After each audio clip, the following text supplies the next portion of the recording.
caros amigos, é com enorme orgulho que vos anuncio a entrada neste momento na sala do Dr. Jorge Sampaio.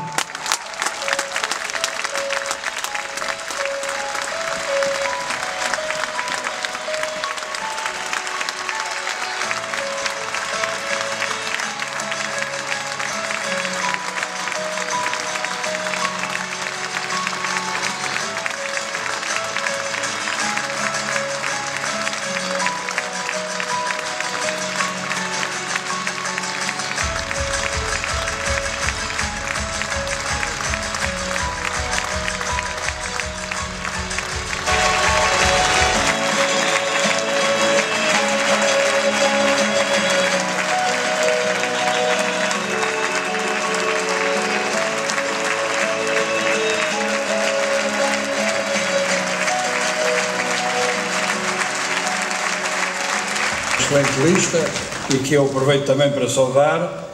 E já agora, permitam-me que saúde, eu que me dediquei tantos anos a encontrá-los, saúde os independentes que fizeram este novo rumo. Eu acho que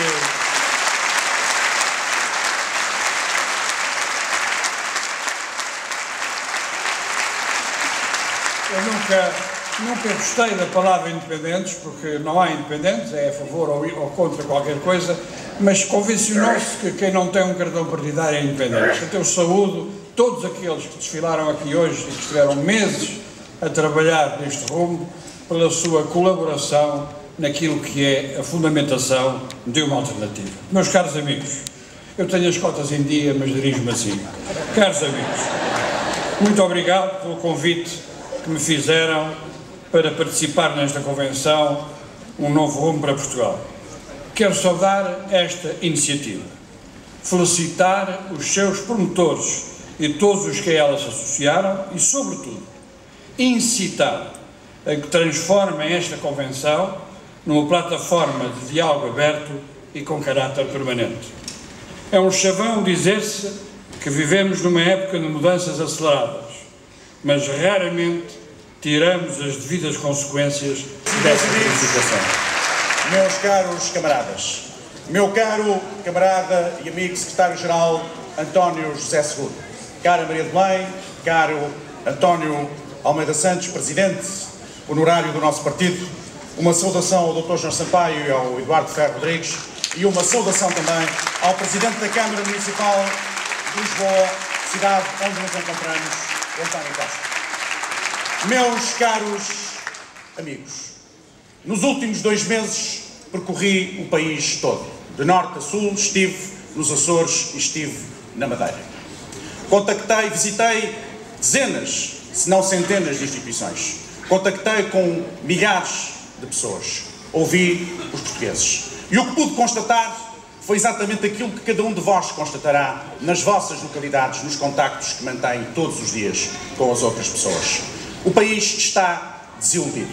O país está desencantado. O país já não acredita neste governo e o país olha com ceticismo para a Europa. Mas este país que está desencantado não é um país que esteja resignado. Pelo contrário, é um país que está à espera de uma alternativa.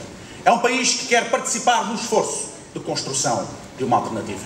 E o nosso dever, o dever histórico do Partido Socialista, é precisamente fazer aquilo que está hoje aqui a fazer. Porque o que nós hoje aqui estamos a dizer ao país é uma coisa muito simples. Há uma alternativa, essa alternativa está aqui, nós somos essa alternativa. E quando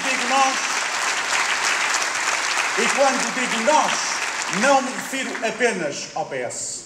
Refiro-me ao PS e a todos quantos, com o PS, ao lado do PS, dialogando com o PS, estão a fazer o esforço da construção dessa alternativa. Aqui há dias, depois de mais uma jornada de luta política, falei com António Seguro e disse-lhe aquilo que me parecia ser uma evidência nos últimos dias. O país está de novo disponível para ouvir o Partido Socialista. Mas o PS fez também o que devia fazer.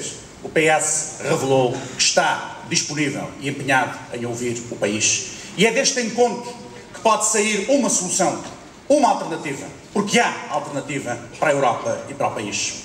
As próximas eleições europeias são sem dúvida as mais importantes eleições europeias que se realizaram até hoje, quer para Portugal, quer para a Europa. E diria mesmo também as mais importantes eleições que se realizaram para toda a esquerda europeia. É possível uma outra Europa. É possível uma Europa que reencontre o melhor do seu património histórico. É possível uma Europa que saiba recuperar os seus valores inspiradores que estiveram na sua gênese depois da grande tragédia das duas grandes guerras mundiais. É possível uma nova Europa. Uma Europa que não aceite esta divisão entre ricos e pobres, entre centro e periferia, entre o norte e o sul, entre os que ganham com a globalização e os que estão condenados a perder com ela, os que beneficiam com uma moeda forte e aqueles que parecem condenados a ser sacrificados por essa circunstância. É possível uma Europa diferente. É possível uma Europa solidária.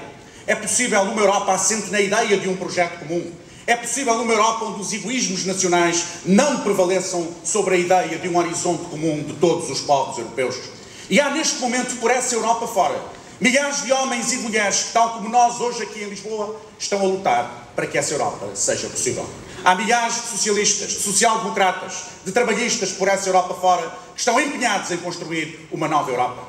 E para haver uma nova Europa é preciso, desde já, promover uma reorientação das grandes prioridades da política europeia. Nós dizemos de uma forma clara, a Europa tem que ter uma nova prioridade. E a prioridade só pode ser o crescimento económico e a criação de emprego. Porque esse é o problema fundamental da Europa.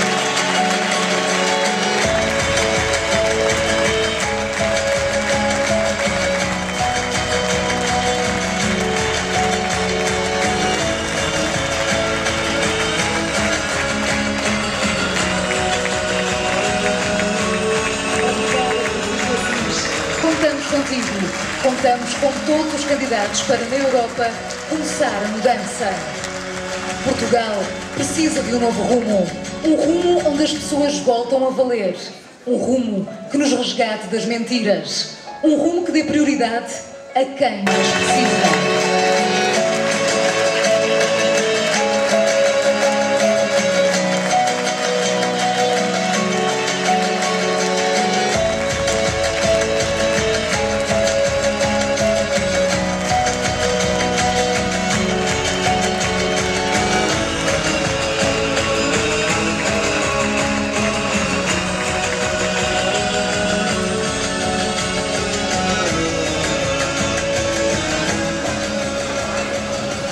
Minha querida Maria de Belém, Presidente do Partido Socialista, meu querido António de Almeida Santos, Presidente honorário do Partido Socialista, meu caro Francisco Assis, ilustríssimo socialista e um grande candidato ao Parlamento Europeu e um amigo, meu caro Jorge Sampaio e Eduardo Ferro Rodrigues, a quem agradeço a vossa presença e a vossa participação, continuam a ser uma referência para todos nós.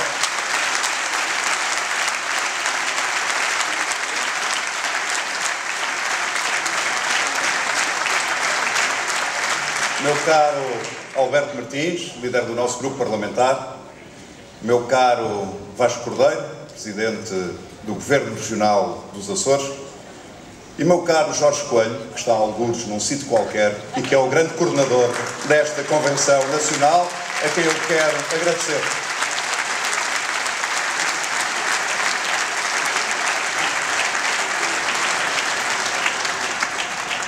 A 31 de agosto do ano passado, prometi aos portugueses apresentar as bases do programa do próximo governo para Portugal.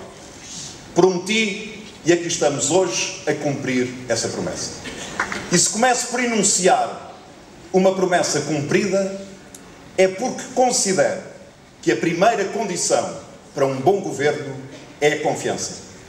E se há coisa que o atual governo tem feito, é trair a confiança dos portugueses. Sistematicamente, ano após ano, semana após semana. Ou porque prometeram e não cumpriram, ou pior ainda, porque prometeram e fizeram exatamente o contrário das suas promessas.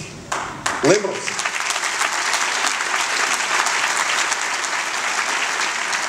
Lembram-se?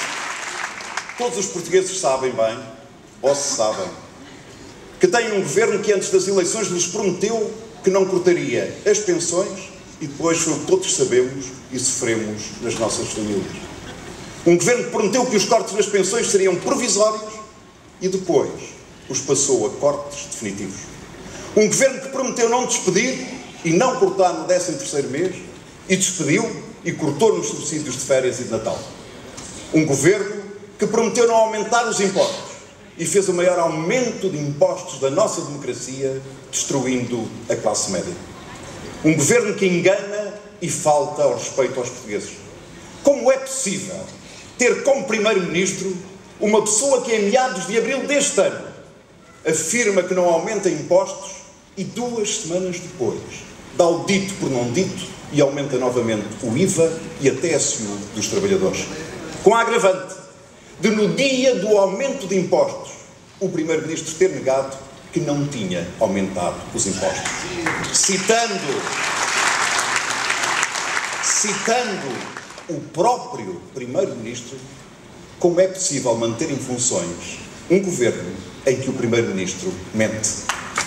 Das políticas assenta nas promessas cumpridas e, por isso, só prometo aquilo que posso cumprir. Este foi um compromisso que assumi desde o primeiro dia e que reafirmo aqui perante vós. Porque a confiança é a base da relação democrática entre o Estado e os cidadãos. O governo e o povo, os eleitos e os eleitores. O voto não é um cheque em branco. O voto vincula os governos ao cumprimento das suas promessas eleitorais. É por isso da maior responsabilidade o contrato de confiança que hoje assumimos com os portugueses. É um dia histórico para todos nós. Mas também sei que não basta a credibilidade para afirmar um projeto político. Precisamos de mobilizar a esperança. Precisamos de fortalecer a vontade coletiva do nosso povo. Temos de conquistar o apoio dos portugueses e das portuguesas para construirmos um país justo e de bem-estar para todos. Por isso aqui estamos para reafirmar a nossa vontade e a nossa convicção de que, com o apoio e a confiança dos portugueses, estamos prontos para assumir o desafio, construir um país com oportunidade para todos, que cria riqueza e emprego, um país justo com uma democracia de confiança. Meus caros amigos, Portugal precisa de um novo governo, um governo competente, um governo decente, um governo que não esconde, um governo que não engana, um governo que não mente aos portugueses. Portugal necessita de um governo que represente os portugueses, que saiba escutar e entender o nosso povo.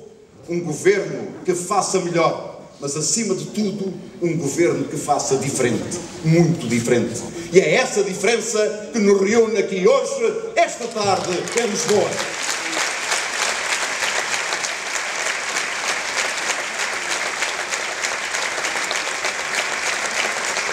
A diferença que recusa ao empobrecimento de Portugal e aposta no emprego e na qualificação dos portugueses como solução para o crescimento económico e para o desenvolvimento. Competitividade da economia baseada na valorização do capital humano e jamais na política de baixos salários. A diferença face a quem olha para o Estado Social como um constrangimento e a nossa visão do Estado Social que liberta e combate as desigualdades. É por isso que nós nunca olharemos para as funções sociais do Estado como um encargo, mas sim como um investimento social que fortalece os elevadores sociais e reforça a coesão nacional, a coesão social do nosso país.